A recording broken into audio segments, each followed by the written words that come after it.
സ്ഥാപകായ ച ധർമ്മസ്യ സർവധർമ്മസ്വരൂപിണേ അവതാരവരിഷ്ഠായ രാമകൃഷ്ണായ തേ നമഃ. ലജ്ജാപടാവൃതേ നിത്യം ശാരദേ ജ്ഞാനദായികേ പാപേഭ്യോ ന സദാ രക്ഷ കൃപാമയി നമോസ്തുതേ. നമഃ ശ്രീയതിരാജായ വിവേകാനന്ദസൂരയേ സച്ചിത് സുഖസ്വരൂപായ സ്വാമിനേ താപഹാരിണേ. ഇന്ന് നമ്മൾ ഈ കൽക്കട്ടയിലും മറ്റുമുള്ള ഭക്തരെക്കുറിച്ച് പറയുമ്പോൾ സ്വാഭാവികമായി അതിനോട് അനുബന്ധിച്ച് പറയാവുന്ന അല്ലെങ്കിൽ ആ കാലഘട്ടത്തോടനുബന്ധിച്ച് നമുക്ക് പറയാവുന്ന പലരും മലയാളത്തിലുമുണ്ട്. അങ്ങനെ ഒരു മഹത് വ്യക്തിയാണ് കുട്ടമത്ത് കുന്നിയൂർ കുഞ്ഞികൃഷ്ണക്കുറുപ്പ് എന്ന ഭഗവാന്റെ വലിയ ഭക്തൻ. ഇദ്ദേഹത്തെക്കുറിച്ച് ഇന്നിങ്ങനെ പറയാം എന്ന് തോന്നിയതിന് കാരണം, മുൻപ് ഞാനത് സൂചിപ്പിച്ചിട്ടുണ്ടോ എന്നറിയില്ല, എന്ന് തോന്നുന്നു. ഒരിക്കൽ ഈ കുട്ടമത്തിൻ്റെ കൃതികളിൽ മഹത്തരമായ ഒരു കൃതി ശ്രീരാമകൃഷ്ണ ഗീത, അതായത് ബ്രഹ്മാൻ സ്വാമികൾ എഴുതിയ ശ്രീരാമകൃഷ്ണ സന്ദേശത്തിൻ്റെ ആ സംക്ഷിപ്തം എടുത്തിട്ട് അത് മലയാളത്തിൽ കാവ്യരൂപത്തിൽ അവതരിപ്പിച്ചതാണ് കുട്ടമത്ത് കുഞ്ഞികൃഷ്ണക്കുറുപ്പ് ചെയ്തത്. ഒരു മഹത്തായ കൃതി ശ്രീരാമകൃഷ്ണ ഗീത എന്നുള്ള പേരിൽ ഒരു നല്ല കൃതി അങ്ങനെ ഉണ്ടായി. എന്നാൽ ഇതിന് വേണ്ടത്ര പ്രചാരം ഉണ്ടായില്ല. ഈ കൃതി രചിക്കപ്പെട്ടെങ്കിലും അത് ഉദ്ദേശിച്ച പോലുള്ള ഒരു ഫലം ആ കൃതി രചിക്കപ്പെട്ട സമയത്ത് ഉണ്ടായില്ല. അതിനൊരു മാറ്റം സംഭവിക്കുന്നത് തിരുവല്ലയിൽ നിരഞ്ജനാനന്ദ സ്വാമി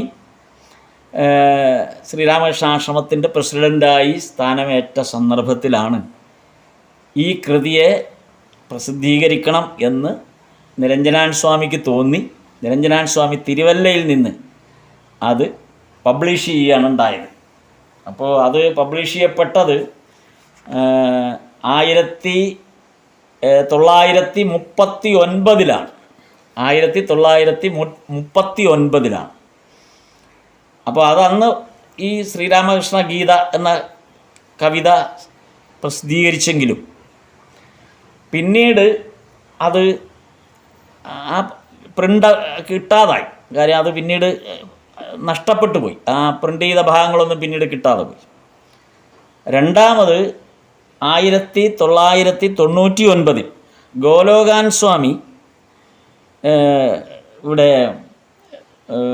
നമ്മുടെ കൊയിലാണ്ടി ആശ്രമത്തിൻ്റെ അധ്യക്ഷനായിരിക്കുമ്പോഴാണ് അദ്ദേഹത്തിനിത് പ്രസിദ്ധീകരിക്കണം എന്ന്, വീണ്ടും ഇത് പുനഃപ്രസിദ്ധീകരിക്കണം എന്ന് തോന്നിയത്. കാരണം ഇതിനകം മഹാകവി കുട്ടമത്തിൻ്റെ കൃതികളെല്ലാം കൂടെ സാഹിത്യ NBS പ്രസിദ്ധീകരിച്ചു. ഇപ്പോൾ നാഷണൽ ബുക്ക് സ്റ്റാൾ വഴി സാഹിത്യ പ്രവർത്തക സഹകരണ സംഘം അത് പ്രസിദ്ധീകരിച്ചപ്പോൾ, പക്ഷെ അതിനകത്ത് ഈ ശ്രീരാമകൃഷ്ണ ഗീത അവർ ഒഴിവാക്കിയായിരുന്നു. അത് ഉൾപ്പെടുത്തിയിരുന്നില്ല. കുട്ടമത്തിൻ്റെ സമ്പൂർണ്ണ കൃതികളിൽ ഈ ശ്രീരാമകൃഷ്ണ ഗീത ഉൾപ്പെട്ടില്ല. അപ്പോൾ അത് ഗോലോകാൻ സ്വാമിക്ക് അങ്ങനെ ഒരു പ്രയാസം തോന്നിയിട്ടാണ് അദ്ദേഹം അത് സ്വയം ഏറ്റെടുത്ത് 1999 പ്രസിദ്ധീകരിക്കുകയും അതും പിന്നീട് ഔട്ട് ഓഫ് പ്രിൻ്റായി, പിന്നീട് അത് ലഭ്യമല്ലാതായി. അങ്ങനെ ഇരിക്കെ ഏതാണ്ട് ഒരു 10, 12, 15 വർഷം മുമ്പാണ്, ഒരു 10 വർഷം മുമ്പ് ഗോലോകാൻ സ്വാമി തിരുവല്ല ശ്രീരാമകൃഷ്ണാശ്രമത്തിൻ്റെ അധ്യക്ഷനായിരിക്കെ അദ്ദേഹത്തിന് ഒരാഗ്രഹം, ഈ മഹാകവി കുട്ടമത്ത് രചിച്ച ഒരു നാടകമുണ്ട് ബാലഗോപാലൻ. എനിക്കൊന്ന് ഈ ബാലഗോപാലനെ കുറിച്ച് കഴിഞ്ഞ ദിവസം നമ്മളെപ്പോഴോ ഇത് വചനാമൃതത്തിൽ ഇതിൻ്റെ ഒരു സൂചനയുണ്ട്. ബാലഗോപാലനെ കുറിച്ചുള്ള ആ കഥ ശ്രീരാമകൃഷ്ണദേവൻ പറയുന്ന കഥയാണ്. അപ്പം നമ്മൾ കഴിഞ്ഞ പ്രാവശ്യം അത് വായിച്ചിരുന്നു ആ ഭാഗം. അപ്പോൾ ആ ബാലഗോപാലൻ എന്ന കൃതിയെ, അതൊരു നാടകമാണ്. ഇപ്പോൾ ഗോലോകാൻ സ്വാമി പറഞ്ഞു ആ നാടകം നമുക്കൊന്ന് തിരുവല്ല ആശ്രമത്തിൽ അവതരിപ്പിക്കണം എന്ന് പറഞ്ഞ് അത് എന്നെ ആ ചുമതല ഏൽപ്പിച്ചു. അതിൻ്റെ ആ സ്ക്രിപ്റ്റ് അത് വളരെ ദീർഘമായൊരു നാടകമായതുകൊണ്ട് അതിനെ ഒന്ന് ചുരുക്കി ചെറിയ സ്ക്രിപ്റ്റാക്കിക്കൊണ്ട് കുട്ടികളെ പങ്കെടുപ്പിച്ചുകൊണ്ട് ആ നാടകം അവിടെ അവതരിപ്പിച്ചു. നന്നായി അവതരിപ്പിക്കപ്പെട്ടു. കുട്ടികൾ നന്നായിട്ട് അഭിനയിച്ചു. ബാലഗോപാലൻ അവതരിപ്പിച്ച് കഴിഞ്ഞപ്പോഴാണ് ഗോലവാൻ സ്വാമി ശ്രീരാമകൃഷ്ണ ഗീത എന്ന് പറയുന്ന ഏതാണ്ട് ദ്രവിച്ച് നാശോന്മുഖമായി പോയ ഒരു പുസ്തകമാണ്. കണ്ടില്ല, ഇത് മുഴുവൻ ദ്രവിച്ചു, ഇതൊക്കെ പോയി, ഇതിൻ്റെ എല്ലാ ഭാഗങ്ങളും ചെതലൊക്കെ തിന്ന് പോയി, ഇനി ഇല്ല ഈ പുസ്തകം. ഈ ചെതലെടുത്ത ഈ പുസ്തകം എന്നെ ഏൽപ്പിച്ചിട്ട് പറഞ്ഞു, എനിക്കൊരാഗ്രഹമുണ്ട്, ഇത് ഒന്ന് പുനഃപ്രസിദ്ധീകരിക്കപ്പെടുമെങ്കിൽ നന്നായിരിക്കും എന്ന് പറഞ്ഞു. 10 കൊല്ലം മുമ്പാണ്. ഞാൻ പല രീതിയിൽ വിചാരിച്ചിട്ടും ആ സന്ദർഭങ്ങളിലൊന്നും അത് പുനഃപ്രസിദ്ധീകരിക്കാനുള്ളൊരു സാഹചര്യം ഒരുങ്ങിയില്ല. കാരണം ഈശ്വരൻ്റെ ഇച്ഛ പിന്നീടായിരിക്കും എന്നുള്ളതായിരിക്കും അതിൻ്റെ കാര്യം. അങ്ങനെ ഒരു 10 കൊല്ലം കഴിഞ്ഞപ്പോൾ ഈ കഴിഞ്ഞ ദിവസം എന്ന് പറയുമ്പോൾ 2-3 മാസം മുമ്പ് നമുക്ക് നിരഞ്ജനാൻ സ്വാമിയാണ് ഈ പുസ്തകം ആദ്യമായിട്ട് പ്രസിദ്ധീകരിക്കുന്നത്. നിരഞ്ജനാൻ സ്വാമി 1934 ഇത് പ്രസിദ്ധീകരിക്കുമ്പോൾ 1939 തിരുവല്ല ആശ്രമത്തിൽ നിന്ന് ഇത് പ്രസിദ്ധീകരിക്കുമ്പോൾ നിരഞ്ജനാൻ സ്വാമി ഇതേ സമയത്ത് തന്നെയാണ് വള്ളിക്കോട് ആശ്രമം ആരംഭിക്കുന്നത്. പത്തനംതിട്ട ജില്ലയിലുള്ള, പത്തനംതിട്ടയ്ക്ക് അടുത്തുള്ള വള്ളിക്കോട് എന്ന് പറഞ്ഞ ഗ്രാമത്തിൽ ഒരാശ്രമം ആരംഭിക്കുന്നത് നിരഞ്ജനാൻ സ്വാമിയാണ്. അപ്പം നിരഞ്ജനാൻ സ്വാമി ആ വള്ളിക്കോട് ആശ്രമത്തിൻ്റെ ചുമതലയും കൂടെ നോക്കുമായിരുന്നു. അത് സബ് സെൻ്ററായിട്ട് അത് നോക്കുമായിരുന്നു. പക്ഷേ അത് മിഷൻ്റെ കീഴിലായിരുന്നില്ല. നിരഞ്ജനാൻ സ്വാമി അവിടെ സ്ഥലം കണ്ടെത്തി ഒരു സ്കൂൾ നടത്താൻ വേണ്ടി 1 ഏക്കർ സ്ഥലം ഒരാൾ മാറ്റിവെച്ചിരുന്നതാണ്. ആ 1 ഏക്കർ സ്ഥലം ഒരു സ്കൂളിന് വേണ്ടി മാറ്റിവെച്ചിരുന്നത് അതേപോലെ നിരഞ്ജനാൻ സ്വാമിക്ക് കൊടുക്കുകയായിരുന്നു. അങ്ങനെയാണ് നിരഞ്ജനാൻ സ്വാമി അവിടെ ഒരു ചെറിയ ആശ്രമം നിർമ്മിച്ച് അത് ഭഗവാന്റെ പടമൊക്കെ വെച്ച് അങ്ങനെ അത് നടത്തിക്കൊണ്ട് പോരുമായിരുന്നു. പിന്നീട് നിരഞ്ജനാൻ സ്വാമി തിരുവല്ല ആശ്രമത്തിൽ നിന്ന് അധ്യക്ഷപദം ഒഴിഞ്ഞ് വിശ്രമ ജീവിതത്തിന് പോയപ്പോൾ ഈ വള്ളിക്കോട് ആശ്രമത്തിലേക്കാണ് പോയത്. അതേ വള്ളിക്കോട് ആശ്രമം ഇപ്പോൾ ശ്രീരാമകൃഷ്ണ ബേലൂർ മഠം അത് ഏറ്റെടുത്തു. ഇപ്പം മിഷൻ്റെ കീഴിലായി. അപ്പോൾ അവിടെ ആപ്തലോകാൻ സ്വാമി അവിടെ ചാർജ് എടുത്തു. അങ്ങനെ ഇത് ഗംഭീരമായിട്ട് ഇപ്പോൾ അവിടെ സത്സംഗങ്ങളൊക്കെ നടക്കുന്നു. അങ്ങനെ ഗംഭീരമായി ആശ്രമം. ഇപ്പോൾ അതിൻ്റെ ഷ്രൈനൊക്കെ പുതുക്കി പണിതു, ഗംഭീരമായി. അപ്പോൾ എല്ലാ 4-ാം ഞായറാഴ്ചയും ഞാൻ അവിടെ പോകുമായിരുന്നു. അപ്പോൾ അന്ന് 4-ാം ഞായറാഴ്ച നടക്കുന്ന സത്സംഗത്തിൽ സംസാരിക്കുകയും ചെയ്യും. ഏതെങ്കിലും വിഷയം സ്വാമി പറയും, അത് സംസാരിക്കും. ആ സന്ദർഭത്തിൽ യാദൃച്ഛികമായിട്ട് ഈ കുട്ടമത്തിൻ്റെ ശ്രീരാമകൃഷ്ണ ഗീതയെക്കുറിച്ച് ഞാൻ സംസാരിച്ചു കഴിഞ്ഞപ്പോൾ ഈ കാര്യം പറഞ്ഞു. 10 കൊല്ലം മുമ്പ് ഗോലോകാൻ സ്വാമി ഇങ്ങനൊരു ആവശ്യം ഉന്നയിച്ചിരുന്നു. അപ്പോൾ അത് നടക്കാതെ ഇങ്ങനെ നീണ്ടു പോയി. ഭഗവാന്റെ ഇച്ഛ എപ്പോഴാണെന്നറിയില്ല. അങ്ങനെ വരുമ്പോൾ അത് ചിലപ്പോൾ പ്രസിദ്ധീകരിക്കപ്പെടുമായിരിക്കാം. അത് ഭഗവാന്റെ ആഗ്രഹം പോലെ നടക്കും എന്നൊക്കെ ഞാൻ അവിടെ വെച്ച് പറഞ്ഞപ്പോൾ ഒരു ഭക്തൻ, ഭഗവാന്റെ വലിയൊരു ഭക്തൻ എഴുന്നേറ്റ് നിന്നിട്ട് പറഞ്ഞു, ആ പുസ്തകം പ്രിൻ്റ് ചെയ്യുന്നതിന് എത്ര ചിലവാണോ വരുന്നത് അത് മുഴുവൻ ഞാൻ ഏറ്റെടുക്കാൻ തയ്യാറാണ്. 1008 കോപ്പി പ്രിൻ്റ് ചെയ്യണം. ഇതായിരുന്നു ആവശ്യം, 1008 കോപ്പി. അങ്ങനെ ആ ആഗ്രഹപ്രകാരം ഇപ്പോൾ അത് പ്രസ്സിലാണ്. ഈ അടുത്ത 2 ആഴ്ചക്കകം ശ്രീരാമകൃഷ്ണ ഗീത വീണ്ടും 3ാമത് തിരുവല്ല ആശ്രമത്തിൻ്റെ കീഴിലുള്ള വള്ളിക്കോട് ആശ്രമത്തിൻ്റെ പേരിൽ അത് വീണ്ടും പുനഃപ്രസിദ്ധീകരിക്കപ്പെടുകയാണ്. അപ്പോൾ അതൊരു വലിയ കാര്യമാണ്. ഗോലവാൻ സ്വാമിക്ക് വലിയ സന്തോഷമായി. അപ്പോൾ എല്ലാവരും വരുന്നുണ്ട്. അതിൻ്റെ ഒരു പ്രകാശന കർമ്മത്തെക്കുറിച്ചൊക്കെ ആലോചന നടക്കുന്നു. അടുത്ത ആഴ്ച അത് പ്രിൻ്റ് ചെയ്ത് പൂർത്തിയാകും ശ്രീരാമകൃഷ്ണ ഗീത. അപ്പോൾ അതിൻ്റെ പ്രവർത്തനങ്ങൾ ഇപ്പോൾ ഞാൻ നടത്തിക്കൊണ്ടിരിക്കുന്നുണ്ട്. പ്രസ്സിൽ അതായത് കൊടുക്കുകയും അതിൻ്റെ മാറ്റർ നോക്കുകയും പ്രൂഫ് നോക്കുകയൊക്കെ ചെയ്യുന്ന പ്രവൃത്തി ചെയ്തുകൊണ്ടിരിക്കുന്നത് കൊണ്ട് അപ്പോഴാണ് കൂടുതലായി മഹാകവി കുട്ടമത്തിനെക്കുറിച്ച് വായിക്കാനും മനസ്സിലാക്കാനും ഒക്കെ പോയപ്പോൾ കുറേ കൂടെ ആ കുട്ടമത്തിൻ്റെ ജീവിതം എങ്ങനെയാണ് ശ്രീരാമകൃഷ്ണ ഭഗവാനിൽ അർപ്പിച്ചുകൊണ്ടുള്ള ആ ഒരു ജീവിതം എങ്ങനെയാണ് സാർത്ഥകമായത് എന്ന് അദ്ദേഹത്തിൻ്റെ ജീവിതത്തിലൂടെ കടന്നു പോയപ്പോഴാണ് മനസ്സിലായത്. അതുകൊണ്ടാണ് ഇന്ന് കുട്ടമത്തിനെക്കുറിച്ച് കുറച്ച് നേരം പറയാം. ആ ഭക്തൻ്റെ ഓർമ്മകൾ നമുക്ക് പരസ്പരം പങ്കുവെക്കാം എന്നുള്ള ആഗ്രഹം കൊണ്ടാണ് ഇന്ന് ഞാൻ ആ ഒരു വിഷയം എടുക്കാൻ കാരണം. അപ്പോൾ ഈ കുട്ടമത്തിൻ്റെ മഹാകവി കുട്ടമത്ത് കുന്നിയൂർ കുഞ്ഞികൃഷ്ണക്കുറുപ്പ് അദ്ദേഹം വചനാമൃത കാലത്തിന് തൊട്ട് മുൻപാണ് അദ്ദേഹം ജനിക്കുന്നത്. 1880 വചനാമൃതത്തിൻ്റെ മാസ്റ്റർ മഹാശയൻ ഭഗവാന്റെ അടുത്ത് എത്തുന്നതിന് 2 വർഷം മുമ്പാണ് കേരളത്തിൽ ഇവിടെ ഈ കുന്നിയൂർ എന്ന് പറയുന്ന സ്ഥലത്ത്, അതായത് ചെറുവട്ടൂർ എന്ന് പറഞ്ഞാൽ കാസർഗോഡ് ജില്ലയിൽപ്പെട്ട സ്ഥലമാണ്. കാസർഗോഡ് കേരളത്തിൻ്റെ അങ്ങേ അറ്റം, വടക്കേ അറ്റത്ത് കാസർഗോഡ് ഈ ചെറുവത്തൂർ എന്ന ഗ്രാമത്തിനടുത്ത് കുന്നിയൂർ എന്ന് പറയുന്ന വീട്ടിൽ കുഞ്ഞികൃഷ്ണക്കുറുപ്പ് ജനിക്കുന്നത് 1880. അതായത് അതിൽ മറ്റൊരു പ്രത്യേകത, മഹാകവിത്രയങ്ങൾ എന്ന് നമ്മൾ പറയുന്ന ഉള്ളൂർ, വള്ളത്തോൾ, ആശാൻ ഇവരോടൊപ്പം നിൽക്കാവുന്ന ഒരു മഹാകവി കുട്ടമത്ത് കുഞ്ഞികൃഷ്ണക്കുറുപ്പ് എന്നാണ്. പക്ഷേ അവരെപ്പോലെ അത്രയും എന്തുകൊണ്ടോ ഇദ്ദേഹത്തിൻ്റെ ആ പെരുമ അത്ര വലുതായില്ല എന്ന് മാത്രം. പക്ഷെ ഒപ്പം നിൽക്കാവുന്ന ഒരു തരത്തിലുള്ള വലിയൊരു കവി കൂടിയാണ് അദ്ദേഹം, അതിന് സംശയമൊന്നുമില്ല. അപ്പോൾ ഇവർ ഏതാണ്ട് സമകാലികരും കൂടെയാണ്. ഇവരുടെ ജനനം എന്ന് പറയുമ്പോൾ ഇതിലേറ്റവും പ്രായം കൂടിയ ആൾ ആശാനാണ്, കുമാരനാശാനാണ്. 1873 ആശാൻ്റെ ജനനം. അത് കഴിഞ്ഞ് ഉള്ളൂർ എസ് പരമേശ്വരയ്യർ, അദ്ദേഹം 1877 ജനിക്കുന്നത്. ആശാനേക്കാൾ 4 വയസ്സ് താഴെ. അത് കഴിഞ്ഞാണ് 1879 വള്ളത്തോൾ ജനിക്കുന്നത്.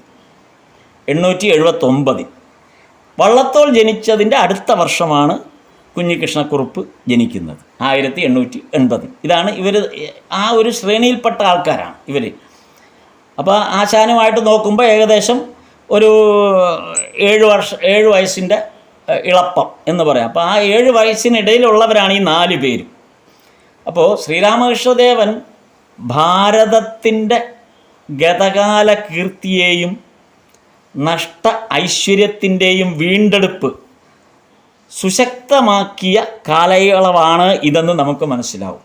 ഇദ്ദേഹത്തിൻ്റെ കൃതിയിൽ ഇദ്ദേഹത്തിൻ്റെ ഗ്രന്ഥം പ്രസിദ്ധീകരിക്കപ്പെട്ടപ്പോൾ അതിൽ അവതാരികയിൽ സൂചിപ്പിച്ചിരിക്കുന്ന ഒരു വാചകമാണിത്.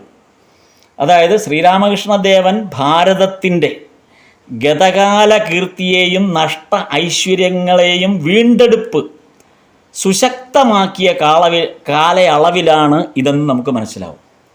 ഈ വാചകത്തിനൊരു പ്രത്യേകതയുണ്ട്. ഇവിടെ നിന്ന് പറഞ്ഞിരിക്കുന്നത് ഭാരതത്തിൻ്റെ ഗതകാല കീർത്തിയും നഷ്ട ഐശ്വര്യവും, ഇത് രണ്ടും വീണ്ടെടുക്കുന്നത് ശ്രീരാമകൃഷ്ണദേവനാണെന്നാണ് പറയുന്നത്.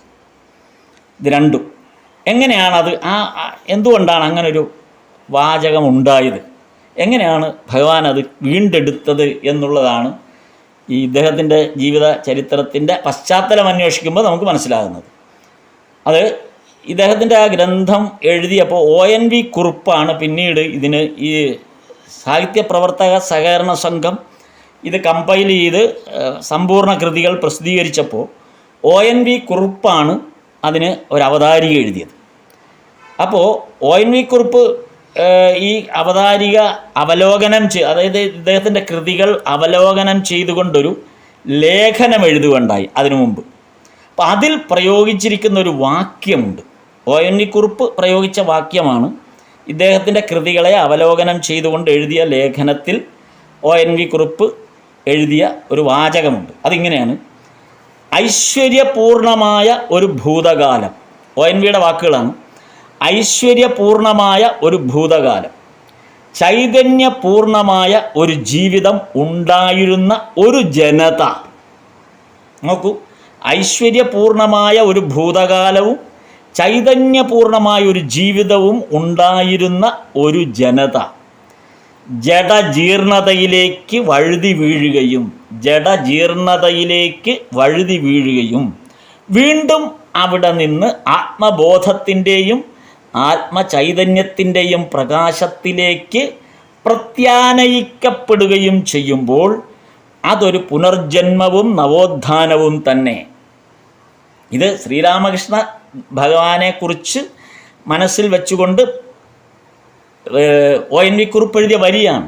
നമുക്ക് ഐശ്വര്യപൂർണമായൊരു ഭൂതകാലം ഭാരത ജനതയ്ക്കുണ്ടായിരുന്നു, ചൈതന്യപൂർണമായൊരു ജീവിതം ഭാരത ജനതയ്ക്കുണ്ടായിരുന്നു.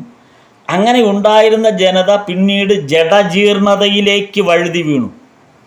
ആ വഴുതി വീണ് കഴിഞ്ഞപ്പോൾ പിന്നീട് ആത്മബോധത്തിൻ്റെയും ആത്മചൈതന്യത്തിൻ്റെയും പ്രകാശത്തിലേക്ക് ഈ ഭാരതീയ ജനതയെ പ്രത്യാനയിക്കപ്പെടുന്നതിന് വേണ്ടിയിട്ടാണ് ശ്രീരാമകൃഷ്ണ പരമഹംസർ അവതാരമെടുത്തത്. അവിടെയാണ് ONV ഇതിൻ്റെ ഈ കുട്ടണത്തിനെ കുറിച്ച് ഈ ശ്രീരാമകൃഷ്ണ ഗീതയ്ക്ക് വേണ്ടി എഴുതിയ ലേഖനത്തിന് വേണ്ടി ONV പറഞ്ഞ വാക്കാണ്. അപ്പോൾ ജഡതയിലാണ്ട ഭാരതീയ സാഹിത്യ ചേതനയെ ആദ്യം പിടിച്ചുണർത്തുന്നത് വംഗഭാഷയിലാണ്. നോക്കൂ, അങ്ങനെ ജഡതയിലാണ്ട ഒരു ഭാരതീയ സംസ്കൃതിയെ അതിനെ ഒരു സാഹിത്യ രൂപേണ പിടിച്ചുയർത്തുന്നത്, ആദ്യം ഉണർത്തുന്നത് വംഗഭാഷയിലാണ്, ബംഗാളി ഭാഷയിലാണ് എന്ന് ONV കുറുപ്പ് പറയുന്നു. അത് എന്തുകൊണ്ടാണ് അദ്ദേഹം പറഞ്ഞത് എന്ന് പറയുമ്പോൾ അതാണ് ചരിത്രത്തിൻ്റെ പഴയ ചരിത്രത്തിലേക്ക് ONV കുറുപ്പ് നമ്മെ നയിക്കുകയാണ്. എങ്ങനെയാണത്? മൈക്കൽ മധുസൂദനൻ ദത്തയെ പരാമർശിച്ചുകൊണ്ടാണ് ONV കുറുപ്പ് ഈ വാചകം പറഞ്ഞത്. മൈക്കൽ മധുസൂദൻ ദത്ത. നമ്മൾ മുമ്പൊരിക്കൽ മൈക്കൽ മധുസൂദനൻ ദത്തയെക്കുറിച്ച് പറഞ്ഞു പോയിട്ടുണ്ട്. മൈക്കൽ മധുസൂദനൻ ദത്ത വചനാമൃതത്തിൽ കടന്നു വരുന്നുണ്ട്. വചനാമൃതത്തിൻ്റെ 2ാം വോള്യത്തിൽ 23-ാം ഭാഗത്ത് അധ്യായം 8 2ാം വോള്യത്തിൻ്റെ 23-ാം ഭാഗത്ത് അധ്യായം 8 മൈക്കൽ മധുസൂദനൻ ദത്തയെക്കുറിച്ച് ശ്രീരാമകൃഷ്ണദേവൻ പറയുന്നത് രേഖപ്പെടുത്തിയിട്ടുണ്ട് മാഷമഹാശയൻ. ഈ മൈക്കൽ മധുസൂദനൻ ദത്തയെ ഉദാഹരിച്ചുകൊണ്ടാണ് ONV നമ്മുടെ മഹാകവി കുട്ടമത്തിൻ്റെ കൃതികളെ അവലോകനം ചെയ്തുകൊണ്ട് സംസാരിച്ചത്. ആ ശ്രീരാമകൃഷ്ണദേവനുമായിട്ടുള്ള ബന്ധത്തെ കൂടുതൽ വ്യക്തമാക്കുന്നതിന് വേണ്ടിയിട്ടാണ് അദ്ദേഹം ഈ മൈക്കൽ മധുസൂദൻ ദത്തയുടെ ഉദാഹരണം ഏറ്റെടുത്തത്. അത് ആ മൈക്കൽ മധുസൂദൻ ദത്തയുടെ കാര്യം പറയുന്നതിന് തൊട്ടു മുമ്പായിട്ട് ഈ 2ാം വോള്യത്തിൽ തന്നെ, തൊട്ട് മുമ്പല്ല, ആ 2ാം വോള്യത്തിൻ്റെ അവസാന ഭാഗത്ത് ബങ്കിം ചന്ദ്ര ചാറ്റർജിയെക്കുറിച്ച് പറയുന്നുണ്ട്. ബങ്കിം ചന്ദ്ര ചാറ്റർജിയുടെ ഒരു അധ്യായം തന്നെ വചനാമൃതത്തിൻ്റെ 2ാം വോള്യത്തിൽ 32-ാം ഭാഗം ഒരു അധ്യായം തന്നെ ബങ്കിം ചന്ദ്ര ചാറ്റർജിയെക്കുറിച്ചാണ്. അപ്പോൾ ശ്രീരാമകൃഷ്ണദേവൻ ആധാർ സെന്നിൻ്റെ വീട്ടിൽ വന്ന അവസരത്തിൽ, അതായത് 1884 ഡിസംബർ 6 ശനിയാഴ്ച, അന്ന് ശ്രീരാമകൃഷ്ണദേവൻ ആധാർ സെന്നിൻ്റെ അധരൻ്റെ വീട്ടിൽ വന്ന സമയത്താണ് ബങ്കിം അവിടെ വരുന്നതും ബങ്കിമിനെ അധരൻ ശ്രീരാമകൃഷ്ണദേവന് പരിചയപ്പെടുത്തി കൊടുക്കുന്നത്. നമ്മൾ ബങ്കിം ചന്ദ്ര ചാറ്റർജിയുടെ പറഞ്ഞ സമയത്ത് ഇത് ഒരിക്കൽ പറഞ്ഞതാണ്, എന്നാലും ഈ സന്ദർഭത്തിനനുസരിച്ച് ഞാനൊരു ചെറിയ കാര്യം കൂടെ അതിൽ സൂചിപ്പിക്കാം. അപ്പോൾ ശ്രീരാമകൃഷ്ണദേവൻ അന്ന് ബങ്കിമിനോട് ചോദിച്ചൊരു ചോദ്യം, ബങ്കിം, നീ ആര് കാരണമാണ് വക്രനായത്? ബങ്കിം എന്ന വാക്കിന് ബംഗാളിയിൽ വക്രം അല്ലെങ്കിൽ വളഞ്ഞത് എന്നാണ് അർത്ഥം. അപ്പോൾ ശ്രീരാമകൃഷ്ണദേവൻ ബങ്കിം ചന്ദ്ര ചാറ്റർജി ചോദിച്ചു, തമാശ പറയുകയാണ് ഭഗവാൻ, നീ ആര് കാരണമാണ് വക്രനായത്? പക്ഷെ അത് വെറുതെ തമാശയ്ക്ക് ചോദിച്ചതല്ല. അതുകൊണ്ട് തന്നെ ബങ്കിം ചന്ദ്ര ചാറ്റർജി അതിനുത്തരം പറഞ്ഞത്, സായിപ്പിൻ്റെ ചെരുപ്പ് കൊണ്ടുള്ള തൊഴി ഏറ്റിട്ടാണ് ഞാനിങ്ങനെ വക്രനായി പോയത് എന്ന് ബങ്കിം ചന്ദ്ര ചാറ്റർജി ശ്രീരാമകൃഷ്ണദേവനോട് പറയുന്നു. സായിപ്പിൻ്റെ ചെരുപ്പ് കൊണ്ടുള്ള തൊഴി ഏറ്റിട്ട്. നോക്കൂ, ഭാരതത്തിൻ്റെ ഏറ്റവും വലിയ മഹാകവി എന്ന് വിശേഷിപ്പിക്കപ്പെട്ട ആ ബങ്കിം ചന്ദ്ര ചാറ്റർജിയാണിത് പറയുന്നത്. സായിപ്പിൻ്റെ ചെരുപ്പ് കൊണ്ടുള്ള തൊഴി ഏറ്റിട്ടാണ് ഞാൻ വക്രനായി പോയത്. അത് അന്നത്തെ ഭാരതത്തിൻ്റെ അന്നത്തെ അവസ്ഥയെ അത് വളരെ വ്യക്തമാക്കുന്നുണ്ട് ഈ ഒറ്റ വരിയിലൂടെ. ശ്രീരാമകൃഷ്ണദേവൻ ദക്ഷിണേശ്വരത്ത് വന്ന സന്ദർഭത്തിൽ ഭാരതം എന്തായിരുന്നു എന്നുള്ളത് ബങ്കിം ചന്ദ്ര ചാറ്റർജിയുടെ ഈ ഒരൊറ്റ വാചകത്തിൽ, ഈ ഒറ്റ വരിയിലുണ്ട്. അപ്പോൾ എന്തായിരുന്നിരിക്കും ഭാരതീയ ജനത? ഭാരതത്തിലെ ബങ്കിം ചന്ദ്ര ചാറ്റർജിയെ പോലുള്ള ഒരു മഹാകവിക്ക് അനുഭവമുണ്ടായ ഒരു കാര്യമാണ് ഈ പറയുന്നത്. സായിപ്പിൻ്റെ ചെരുപ്പ് കൊണ്ടുള്ള തൊഴി ഏറ്റിട്ടാണെന്ന്. അപ്പോൾ ആ ഭാരതത്തിൻ്റെ അവസ്ഥ എന്തായിരുന്നിരിക്കും? അപ്പോൾ അതാണ് ശ്രീരാമകൃഷ്ണദേവൻ അവതരിക്കാനുള്ള ആ സാഹചര്യത്തെ വളരെ വ്യക്തമാക്കുന്നതാണ് ഈ ഭാഗം. അതേപോലെ ഇതാണ് അന്നത്തെ അവസ്ഥയുടെ ഒരു നേർചിത്രമായിട്ട് ONV പറഞ്ഞ വാക്കുമായി നമുക്കിത് ചേർത്ത് വായിക്കാം. അപ്പോൾ ഈ മൈക്കൽ മധുസൂദൻ ദത്തയെക്കുറിച്ച് ONV പരാമർശിച്ചത് ഈ മേൽപ്പറഞ്ഞ, അതായത് ബങ്കിം ചന്ദ്ര ചാറ്റർജി പറഞ്ഞ ഇതുമായി ബന്ധപ്പെടുത്താവുന്നതാണ്. ബങ്കിം ശ്രീരാമകൃഷ്ണ സംവാദത്തിൽ നിന്ന് നമുക്കിത് മനസ്സിലാവും. കാര്യം അദ്ദേഹം പറഞ്ഞല്ലോ സായിപ്പിൻ്റെ ചവിട്ട് കൊണ്ടിട്ടാണെന്ന്. അപ്പോൾ മൈക്കൽ മധുസൂദൻ ദത്തയുടെ പ്രസക്തി എന്താണ് എന്നുള്ളത് ഈ ഒരു ഭാഗത്ത് നിന്ന്, അതായത് ബങ്കിം ചന്ദ്ര ചാറ്റർജി പറഞ്ഞ ഈ വാചകത്തിൽ നിന്ന് അന്നത്തെ സാമൂഹിക സാഹിത്യ സാംസ്കാരിക അവസ്ഥ വ്യക്തമാകുകയാണ്. 1884 ജൂലൈ വ്യാഴാഴ്ചയാണ് ശ്രീരാമകൃഷ്ണദേവൻ ബൽറാം ബസുവിൻ്റെ വീട്ടിൽ വരുന്നത്. 1884 ജൂലൈ 3-ാം തീയതി വ്യാഴാഴ്ച ബൽറാം ബസുവിൻ്റെ വീട്ടിൽ വരുന്നു. ഈ വരുന്ന ആ സമയത്താണ് മൈക്കൽ മധുസൂദൻ ദത്തയെക്കുറിച്ച് ശ്രീരാമകൃഷ്ണദേവൻ അവിടെ പറയുകയാണ്. മൈക്കൽ മധുസൂദൻ ദത്ത വളരെ മുൻപ് ശ്രീരാമകൃഷ്ണദേവൻ്റെ അടുത്ത് വന്ന ആളാണ്. ഇപ്പോൾ ഇവിടെ ഈ ബൽറാം ബസുവിൻ്റെ വീട്ടിൽ വന്ന സമയത്തല്ല, ബൽറാം ബസുവിൻ്റെ വീട്ടിൽ ശ്രീരാമകൃഷ്ണദേവൻ വന്ന സമയത്ത് ഈ മൈക്കൽ മധുസൂദൻ ദത്തയെക്കുറിച്ച് ശ്രീരാമകൃഷ്ണദേവൻ അന്ന് അവിടെ ഭക്തന്മാരോട് പറയുകയാണ് ആ ഭാഗം. അതാണ് നമ്മുടെ വോള്യം 2 വചനാമൃതം വോള്യം 2 23-ാം ഭാഗം 8-ാം അധ്യായത്തിലുള്ളത് ഈ മൈക്കൽ മധുസൂദൻ ദത്തയെക്കുറിച്ചാണ്. അപ്പോൾ മൈക്കൽ മധുസൂദൻ ദത്ത ഒരു വക്കീലായിരുന്നു. ബംഗാളിലെ പേരുകേട്ട കവിയായിരുന്നു അക്കാലത്ത്. അതായത് നമ്മുടെ ബങ്കിം ചന്ദ്ര ചാറ്റർജിയേക്കാളും ഒക്കെ പ്രശസ്തനായ ഒരു കവി. പക്ഷെ അദ്ദേഹത്തിന് ക്രിസ്തുമതം സ്വീകരിക്കേണ്ടി വന്നു.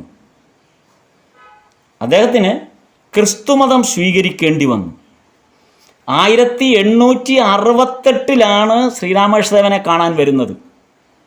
1868 കേശവചന്ദ്രസേനെ പോലും കണ്ടിട്ടില്ല. അത് 75 അതിനും മുമ്പാണ്. അപ്പോൾ 1868 ഈ മൈക്കൽ മധുസൂദൻ ദത്ത ശ്രീരാമകൃഷ്ണദേവനെ കാണാൻ വരുന്നത്. കേശവചന്ദ്രസേനെ കാണുന്നതിനും 7 വർഷം മുമ്പ്. മൈക്കൽ കാണാൻ വരാനൊരു കാരണം നാരായണ ശാസ്ത്രി എന്ന ഒരു പണ്ഡിതനായിരുന്നു.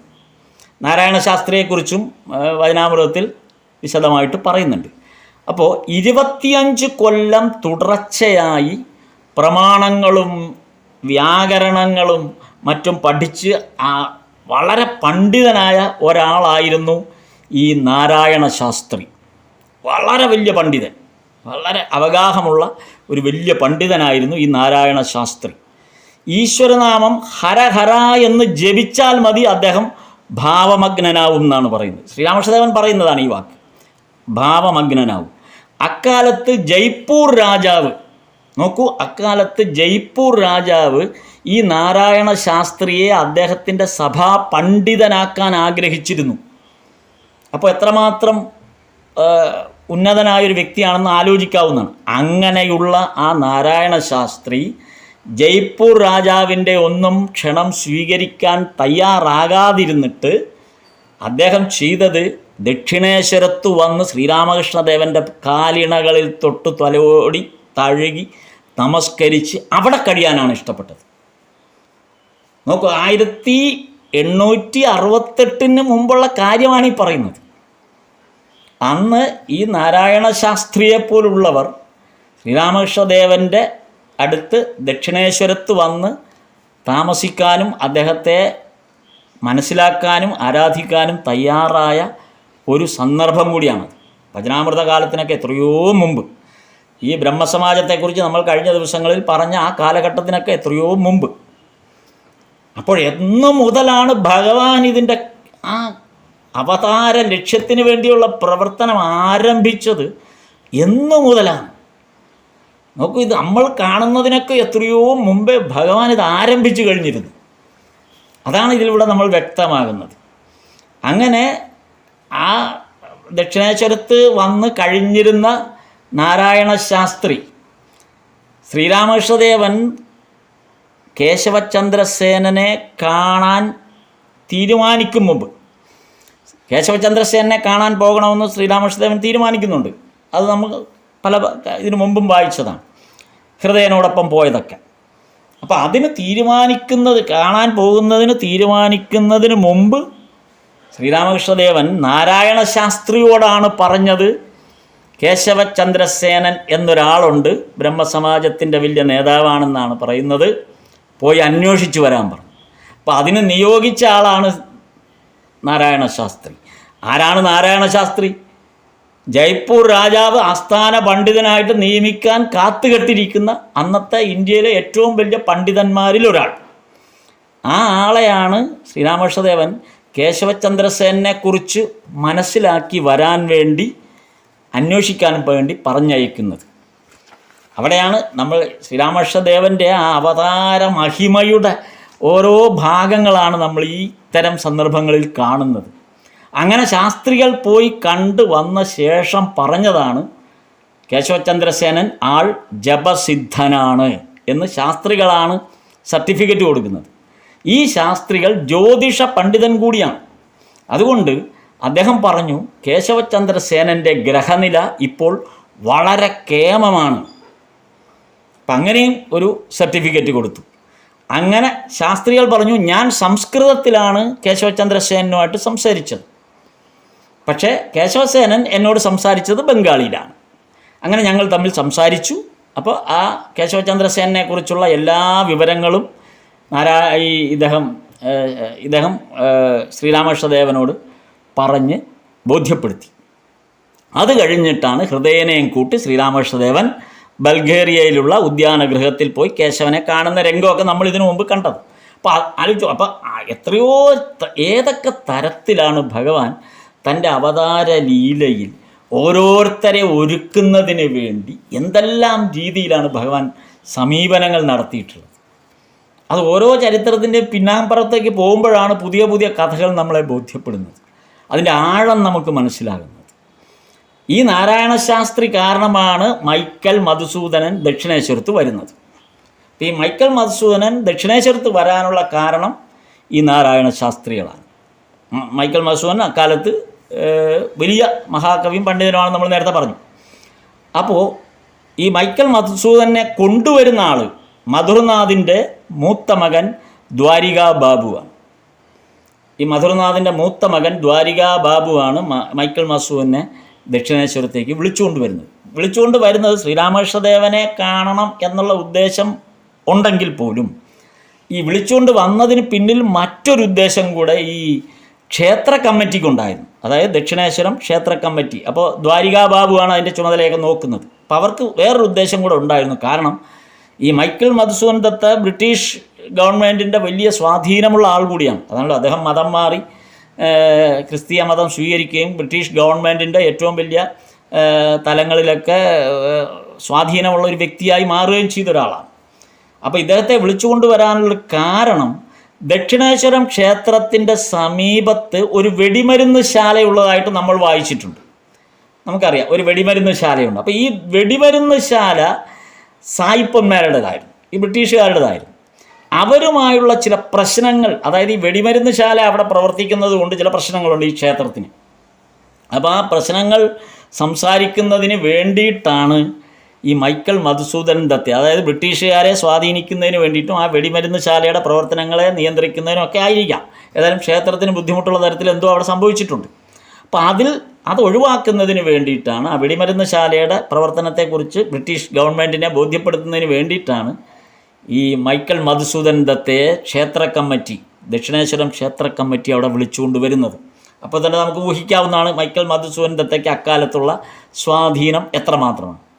അപ്പോൾ ശ്രീരാമകൃഷ്ണദേവൻ നാരായണ ശാസ്ത്രിയോട് പറഞ്ഞു അദ്ദേഹവുമായിട്ടൊന്ന് സംസാരിക്കാൻ. ആരുമായിട്ട്?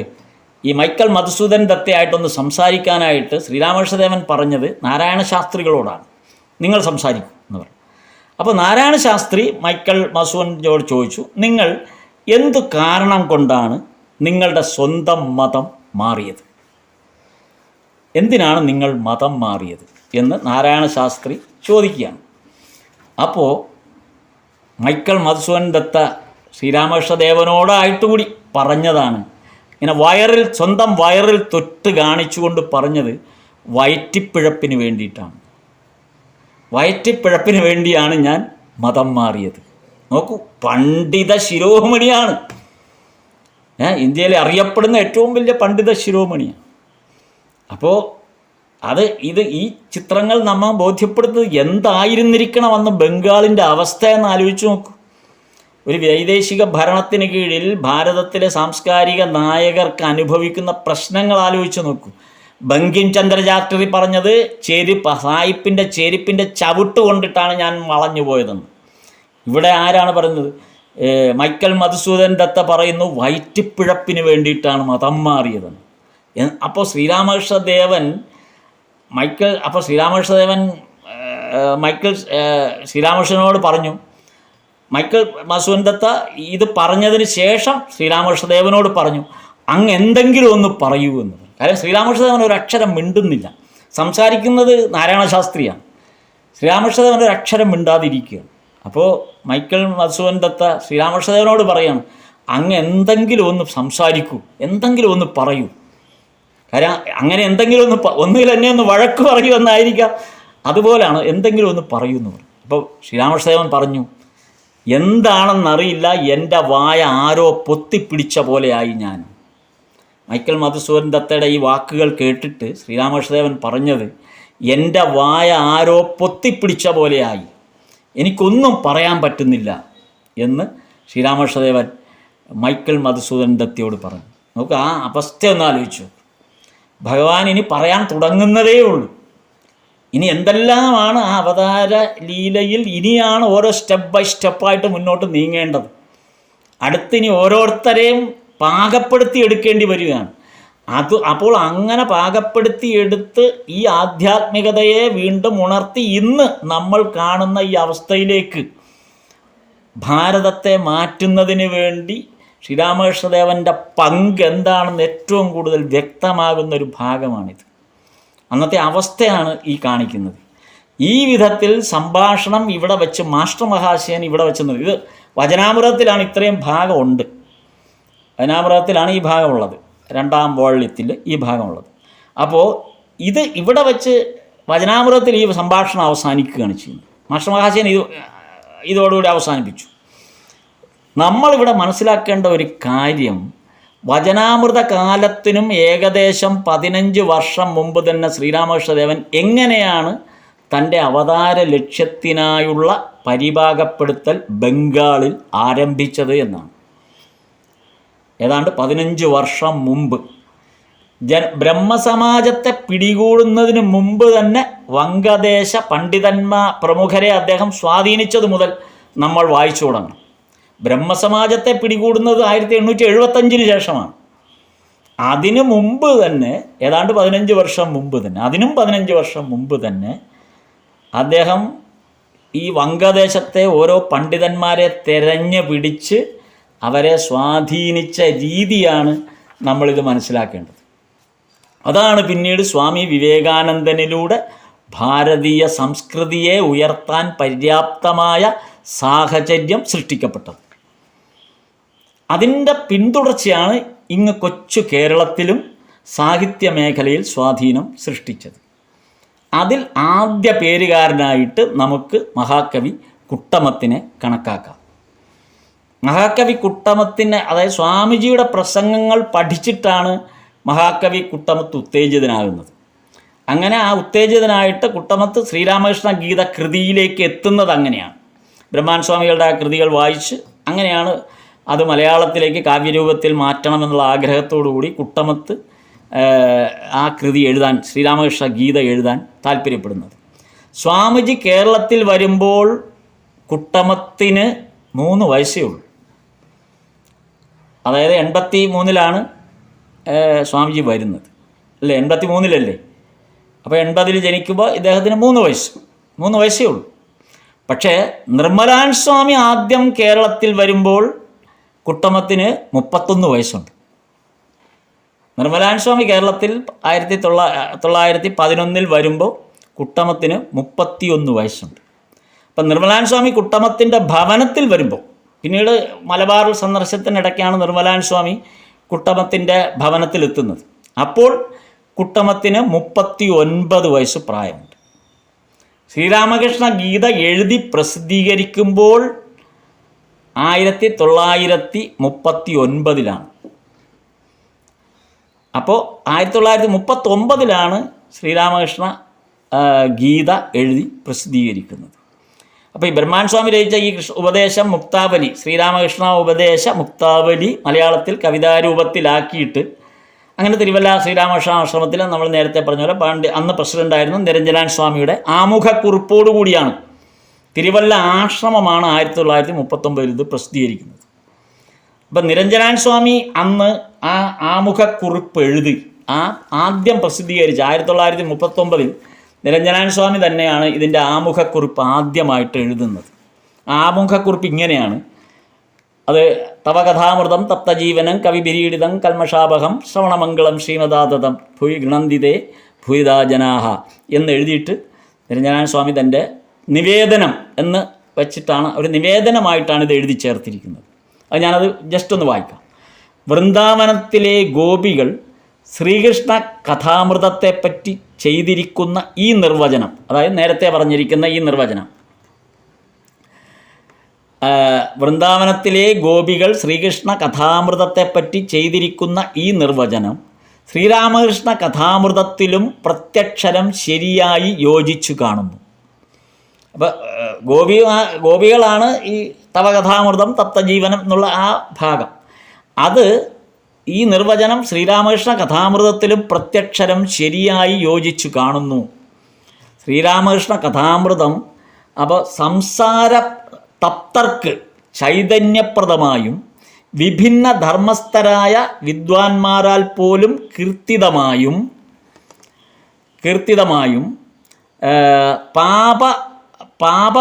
പാപവഹമായും ശ്രവണമംഗളമായും വിസ്തൃതമായും ലോകത്തിലെ ഭൂരിഭാഗം ജനങ്ങളാലും,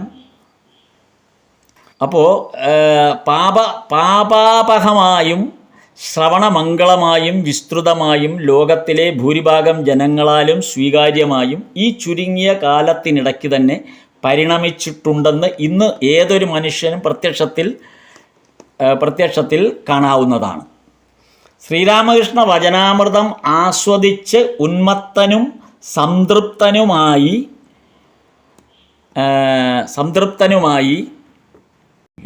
ശ്രീരാമകൃഷ്ണ വചനാമൃതം ആസ്വദിച്ച് ഉന്മത്തനും സംതൃപ്തനുമായി ദയാസിന്ധുവായ ശ്രീമദ് ബ്രഹ്മാനന്ദ സ്വാമികൾ ആ അമൃതമഹോദധിയിൽ നിന്നും സമ്പാദിച്ച ഏതാനും അമൂല്യ ഉപദേശരത്നങ്ങൾ ബഹുജനങ്ങൾക്ക് പ്രദാനം ചെയ്യുകയുണ്ടായി. നിർമ്മാൻ സ്വാമിയുടെ പ്രയോഗവാക്കുകളൊക്കെ വളരെ കടുപ്പമുള്ളതാണ്. നമ്മൾ ഇന്ന് പ്രയോഗിക്കുന്ന വാക്കുകളൊന്നും അതിനകത്ത് വളരെ കുറവാണ്. അതുകൊണ്ടാണ് അത് വായനയ്ക്കും ബുദ്ധിമുട്ട്. ശ്രീരാമകൃഷ്ണോപദേശം എന്ന പേരിൽ പ്രത്യക്ഷപ്പെട്ട ആ മഹനീയ ഗ്രന്ഥത്തെ മലയാള ഭാഷയിൽ ഗദ്യമായി തർജ്ജമ ചെയ്ത് പ്രസിദ്ധപ്പെടുത്തിയിട്ടുള്ളതിനെ പാരായണ സൗകര്യത്തെയും ധാരണാ സൗകര്യത്തെയും ഉദ്ദേശിച്ച് കേരള സാഹിത്യ ലോകത്തിൽ സുപ്രസിദ്ധനും ഭാഗവത പ്രധാനനുമായ മഹാകവി കുട്ടമത്ത് കുന്നിയൂർ കുഞ്ഞികൃഷ്ണക്കുറുപ്പ് അവർകൾ മൂലത്തിലെ ആശയങ്ങൾക്ക് അല്പം പോലും വൈകല്യം വരുത്താതെ പദ്യമായി വിവർത്തനം ചെയ്തതാണ് ഈ വിശിഷ്ട ഗ്രന്ഥം. ഉത്തര കേരളത്തിൽ സുചിര പ്രതിഷ്ഠ കൊണ്ടും വംശമഹിമ കൊണ്ടും സംസ്കാര സമ്പത്ത് കൊണ്ടും ഉത്തമമായ ഒരു സ്ഥാനത്ത് കുട്ടമത്ത് കുന്നിയൂർ കുടുംബക്കാർക്കുള്ളത്. ആ കുടുംബത്തിലെ പൂർവ്വ പുരുഷന്മാരുടെയും ഇന്നുള്ളവരുടെയും സാഹിത്യ പരിശ്രമങ്ങളെ ശേഖരിച്ച് കുന്നിയൂർ സാഹിത്യ സമുച്ചയം എന്ന പേരിൽ ഇപ്പോൾ തുടർച്ചയായി പ്രസിദ്ധീകരിച്ചു വരുന്നുണ്ടല്ലോ. അതിലെ 6ഉം 7ഉം ലക്കങ്ങളായിട്ടാണ് ഈ ഗ്രന്ഥം പ്രസിദ്ധപ്പെടുത്തുന്നത്. ഈ ശ്രീരാമകൃഷ്ണ ഗീത ശ്രീ ഭഗവത് കൃപയാൽ ബഹുജനങ്ങൾക്ക് മംഗളപ്രദമായി ഭവിക്കണമേ എന്ന് പ്രാർത്ഥിച്ചുകൊണ്ട് ഈ ഗ്രന്ഥത്തെ സജ്ജന സമക്ഷം നിവേദിച്ചു കൊള്ളുന്നു. നിരഞ്ജനാനന്ദ സ്വാമി, പ്രസിഡൻറ്റ്, ശ്രീരാമകൃഷ്ണാശ്രമം, തിരുവല്ല, 10/5/1939. ഇതാണ് അതിൻ്റെ നിവേദനമായിട്ട് ആ പുസ്തകത്തിൽ നിരഞ്ജനാനന്ദ സ്വാമി പ്രസിദ്ധീകരിച്ചത്. അപ്പോൾ അതിൻ്റെ ഒരു പ്രാധാന്യമാണ്, ആ കൃതിയുടെ ഒരു പ്രാധാന്യം. അപ്പോൾ എന്നിട്ട് അടുത്ത അതിനെക്കുറിച്ച് പറയുന്നത്, സാധാരണഗതിയിൽ ഒരാധ്യാത്മിക ഗ്രന്ഥം പാരായണം ചെയ്യുന്ന പോലെയല്ല ശ്രീരാമകൃഷ്ണദേവൻ്റെ അവതാര കഥ നമ്മൾ പഠിക്കേണ്ടത്. സാധാരണഗതിയിൽ ഒരു ആധ്യാത്മിക ഗ്രന്ഥം പാരായണം ചെയ്യുന്ന പോലെയല്ല ശ്രീരാമകൃഷ്ണദേവൻ്റെ അവതാര കഥകൾ നമ്മൾ പഠിക്കേണ്ടത് എന്ന് കുട്ടമത്ത് കുഞ്ഞികൃഷ്ണക്കുറുപ്പ് പറയുന്നുണ്ട്. ഭഗവാന്റെ ദക്ഷിണേശ്വര കാലം മുതൽ ആരംഭിക്കുന്ന, അതായത് ഭഗവാന്റെ ദക്ഷിണേശ്വര കാലം ആരംഭിക്കുന്നു എന്ന് പറയുമ്പോൾ 1855 അത് മുതൽ നമ്മൾ സൂക്ഷ്മമായി പഠിക്കണം എന്നാണ് പറയുന്നത്. 1855 മുതൽ നമ്മൾ സൂക്ഷ്മമായിട്ട് പഠിക്കണം. എങ്കിൽ മാത്രമേ ആ അവതാര കഥയെ നമ്മൾ പൂർണ്ണമായി, ആ അവതാര മഹിമയെ പൂർണ്ണമായിട്ട് നമുക്ക് ഉൾക്കൊള്ളാൻ കഴിയൂ എന്നാണ് പറയുന്നത്. അപ്പോൾ എന്താണത് പറയുന്നത്? 1853 ശ്രീരാമകൃഷ്ണദേവൻ, അന്ന് ഗദാധരൻ, 1853 ഗദാധരൻ കൽക്കത്തയിൽ ആദ്യം എത്തുന്നത്. അപ്പോൾ ഈ ഭഗവാന്റെ ആ ഒരു എങ്ങനെയാണ് ഭഗവത് ലീലയുടെ ഓരോ ചുവടുകളും മുന്നോട്ട് വരുന്നത് എന്ന് സൂചിപ്പിക്കുകയാണ് ഇവിടെ. അപ്പോൾ 53 ശ്രീരാമകൃഷ്ണദേവൻ, അതായത് ഗദാധരൻ കൽക്കത്തയിൽ ആദ്യം എത്തുമ്പോൾ ഇന്ത്യയിലൊരു മഹാസംഭവം അപ്പോൾ നടക്കുന്നുണ്ട്.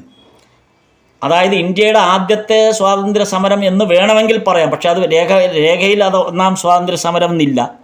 സാന്താൾ വിപ്ലവ കാലമായിരുന്നു അത്. ബംഗാളിലെ ഏറ്റവും വലിയ സാന്താൾ വിപ്ലവ കാലം, അതൊരു ഒന്നാം സ്വാതന്ത്ര്യ സമരമായിട്ട് പ്രഖ്യാപിക്കേണ്ടതാണ്, പക്ഷെ അങ്ങനെ പ്രഖ്യാപിച്ചിട്ടില്ല. 1855 മുതൽ 56 വരെ ഒരു വർഷം, 55 മുതൽ 56 വരെ, അതായത് ഒരു വർഷം നീണ്ടു നിന്ന ഒരു വിപ്ലവ കഥയാണ്, അല്ലെങ്കിൽ വിപ്ലവ സംഭവമാണ് സാന്താൾ വിപ്ലവം.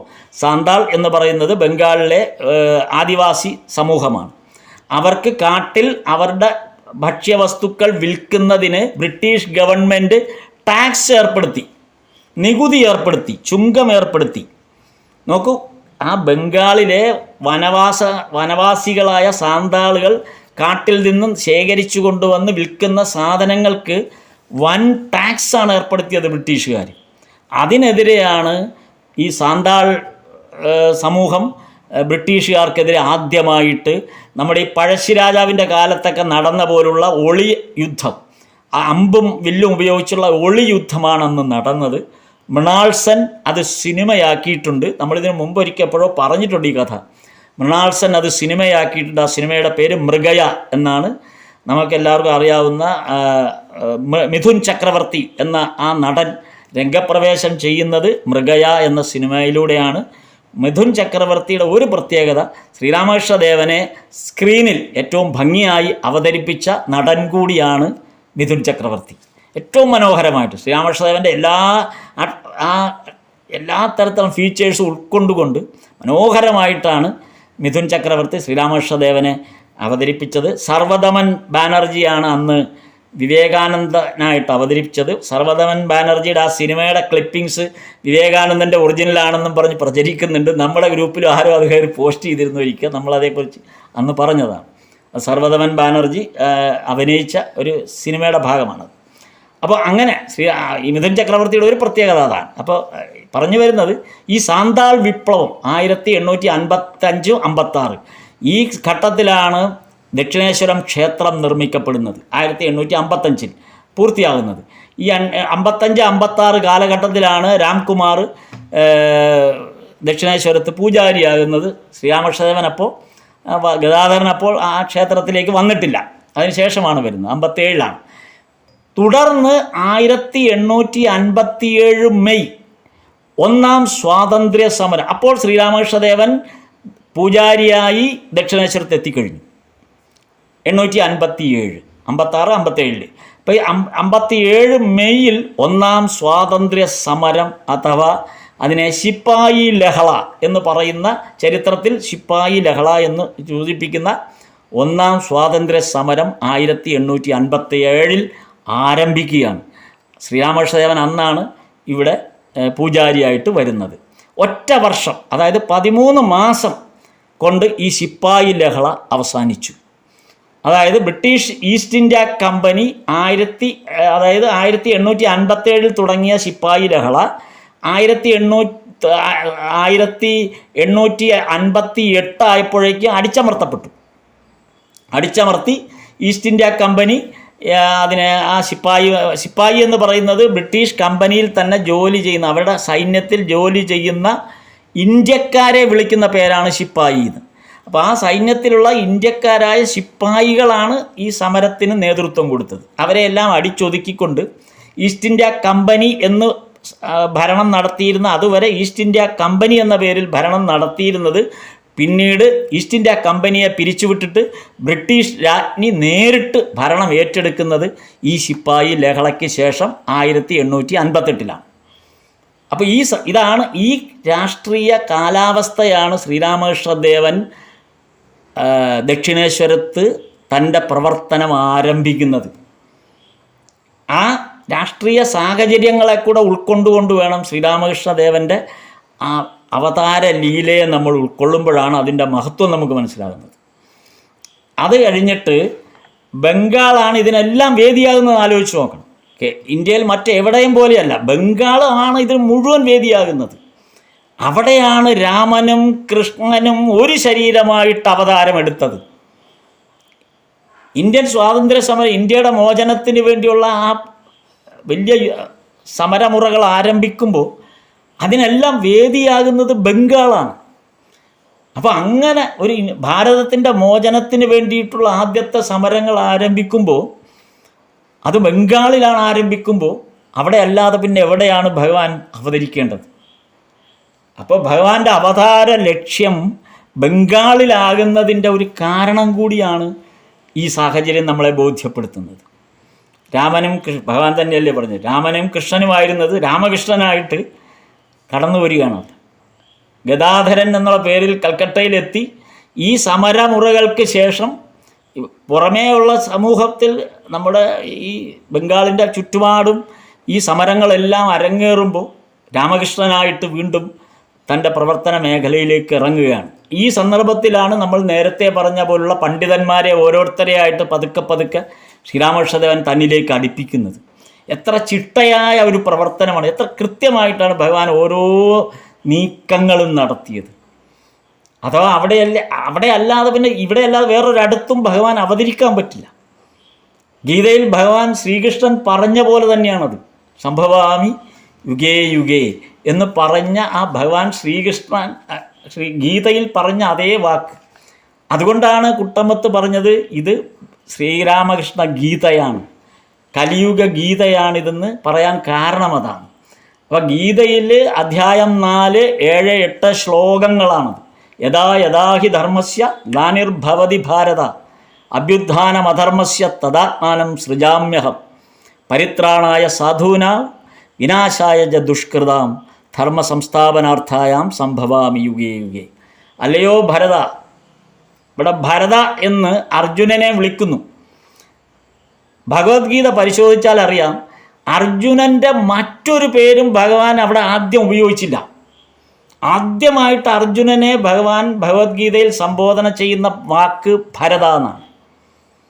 മറ്റൊരു വാക്ക് ഉപയോഗിച്ചില്ല. വേണമെങ്കിൽ അർജുനൻ്റെ വേറെ ഏതെല്ലാം കൗന്തേയ എന്ന് പിന്നെ വിളിക്കുന്നുണ്ട്, ധനഞ്ജയ എന്ന് വിളിക്കുന്നുണ്ട്, അർജുനൻ്റെ മറ്റു പേരുകൾ ആവർത്തിച്ച് വിളിക്കുന്നുണ്ട്. പക്ഷെ ആദ്യമായി ഭഗവത്ഗീതയിൽ ഭഗവാൻ വിളിച്ച പേര് ഭരത എന്നാണ്.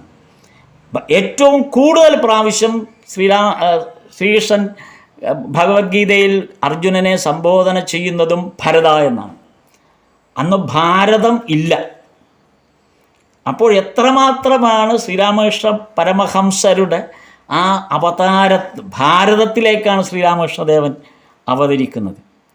അപ്പോൾ അന്ന് ശ്രീകൃഷ്ണൻ പറഞ്ഞത് ഇതാണ്, തദാത്മാനം സൃജാമ്യഹം, ഞാൻ തന്നെ അവതരിക്കുന്നു. എന്നിട്ട് വീണ്ടും ഭഗവാൻ അതിൻ്റെ അവസാനം വീണ്ടും പറഞ്ഞു, സംഭവാമി യുഗേ യുഗേ, യുഗം തോറും ഞാൻ സംഭവിക്കുന്നു. ഇത്രയും ഉറപ്പിച്ചാണ് പറയുന്നത്. ശ്രീരാമകൃഷ്ണദേവനും ഇത് മാഷമഹാശയനോട് തുറന്നു പറഞ്ഞതാണ്, ഞാൻ ആരാണെന്ന് മനസ്സിലായില്ലേ എന്ന്. അപ്പം അതുകൊണ്ടായിരിക്കാം മഹാകവി കുട്ടമത്ത് ശ്രീരാമകൃഷ്ണദേവൻ്റെ ഉപദേശങ്ങളെ ഭഗവത് ഗീത എന്ന് വിശേഷിപ്പിച്ചത്.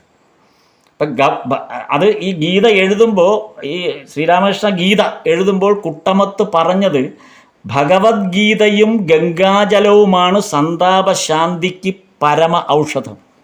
ഭഗവത്ഗീതയും ഗംഗാജലവും ഇത് രണ്ടും ശ്രീരാമകൃഷ്ണ പരമഹംസരുടെ ആ ശ്രീരാമകൃഷ്ണദേവൻ്റെ അവതാര മേഖലയിലെ സൂചിപ്പിക്കുന്ന 2 പദങ്ങളാണ് ഗംഗാജലവും ഭഗവത്ഗീതയും. എന്നിട്ട് ആമുഖത്തിൽ ഈ ശ്രീരാമകൃഷ്ണ ഗീത എഴുതിയപ്പോൾ മഹാകവി കുട്ടമത്ത് അതിൻ്റെ ആമുഖത്തിൽ ആദ്യം എഴുതിയത് ഇങ്ങനെയാണ്: ശ്രീരാമകൃഷ്ണ വദനം വർഷിച്ച വചനാമൃതം. ശ്രീരാമകൃഷ്ണ വദനം വർഷിച്ച വചനാമൃതം അടുത്ത കാലത്തുണ്ടായ ഗീതതാനെന്നു നിർണയം. അടുത്ത കാലത്തുണ്ടായ ഗീതതാനെന്നു നിർണയം. അങ്ങനെയാണ് മഹാകവി കുട്ടമത്ത് ഈ കൃതി എഴുതാനും അത് അത് പ്രസിദ്ധീകരിക്കാൻ സാധിക്കാതിരുന്ന സന്ദർഭത്തിൽ നമ്മുടെ തിരുവല്ലയിലെ ആശ്രമത്തിന് നിരഞ്ജനാൻ സ്വാമികൾ അതിന് മുൻകൈ എല്ലാം നമ്മുടെ ഈ സാഹചര്യങ്ങളെയെല്ലാം ഏതാണ്ട് ആ ഭഗവത് അവതാര കഥയുടെ ശ്രവണത്തിന് വേണ്ടി നമ്മെയെല്ലാം ഒരുക്കുന്ന ഒരു കാലഘട്ടത്തിൻ്റെ ഒരു കഥ കൂടിയാണ് ഇതെന്നുള്ളത് കൊണ്ടാണ് ഇന്ന് എനിക്കതങ്ങനെ തോന്നിയത്. കുട്ടമത്തിൻ്റെ കൂടുതൽ കാര്യങ്ങൾ നമ്മൾ അടുത്ത ദിവസം പറ്റിയാൽ നമുക്ക് അടുത്ത ദിവസം അതിനകത്ത് പറയാൻ പറ്റും എന്ന് വിചാരിക്കുന്നു. ഇന്ന് സമയം അവസാനിച്ചു. സ്ഥാപകായ ച ധർമ്മസ്യ സർവധർമ്മസ്വരൂപിണേ അവതാരവരിഷ്ഠായ രാമകൃഷ്ണായ തേ നമഃ. നമസ്തേ. നമസ്തേ. അച്ഛൻ്റെ ഇരിക്കുന്നു ഒരു സംശയം. രാമകൃഷ്ണ ഗീത ഇവിടെ ഉണ്ടോ എന്ന് എനിക്ക് തോന്നുന്നു. ഞാൻ കണ്ട ഒരു ഓർമ്മ, ഞാൻ പക്ഷെ വായിച്ചിട്ടില്ല. ഉണ്ടോ അത് ഉണ്ടോ അത് കണ്ട ഒരു ഓർമ്മയുണ്ട് എനിക്ക് ഇവിടെയാണ്. അതെ അതെ അതെ. പഴയ എഡിഷൻ, ഈ അന്നിറക്കിയ എഡിഷൻ ചിലരെങ്കിലും കാണാൻ വഴിയുണ്ടത്. ഇപ്പോൾ ഉള്ളത് ഇപ്പോൾ എനിക്ക് കിട്ടിയത് ഒരെണ്ണം ദ്രവിച്ച് പോയി, അതുകൊണ്ടാണ് അത് രണ്ടാമത് ചെയ്യേണ്ടി വന്നു. ഇപ്പോൾ ഓൾറെഡി പ്രിന്റിങ് തുടങ്ങി അതിൻ്റെ. അതെ അതെ അതെ. അത് ഇറക്കാൻ പറ്റിയാൽ വലിയൊരു ഭാഗ്യമായിട്ട് കാണുകയാണ് ഈ സന്ദർഭത്തിൽ. എന്തായാലും അതിന് കാരണമായത് മാവേലിക്കര ഈ സത്സംഗമാണ് യഥാർത്ഥത്തിൽ. അതുകൊണ്ടാണ് വള്ളിക്കോട് പോയി ഇത് പറയാൻ പറ്റിയത്, അതുകൊണ്ടാണ് അങ്ങനെ ഒരു ഭക്തനെ കിട്ടിയത്, അതുകൊണ്ടാണ് ആ കൃതി ഇപ്പോൾ നമുക്ക് പ്രസിദ്ധീകരിക്കാൻ പറ്റും. ശരിക്കും അത് അതെ അതെ അതെ അതെ അതെ അതെ അതെ.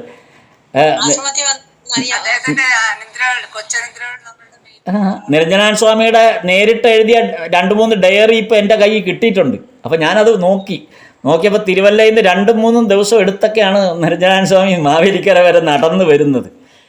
വള്ളിക്കോട്ട് നിന്ന് തിരുവല്ലയ്ക്ക് നടന്നു വരിക. അതെ അതെ. അപ്പോൾ അതിനകത്ത് ആ കുറിപ്പ് ഞാൻ അടുത്ത ദിവസം പറ്റിയാൽ ആ കുറിപ്പിൽ ചില ഭാഗങ്ങൾ കാണിക്കാം. നിരഞ്ജനാൻ സ്വാമിയുടെ ഓ ശരി.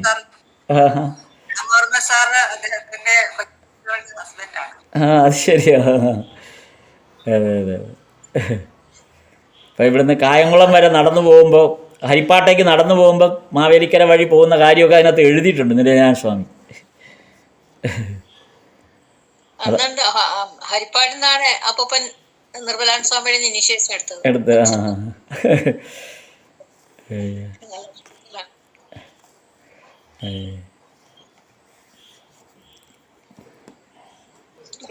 നാമം ജപിക്കാം.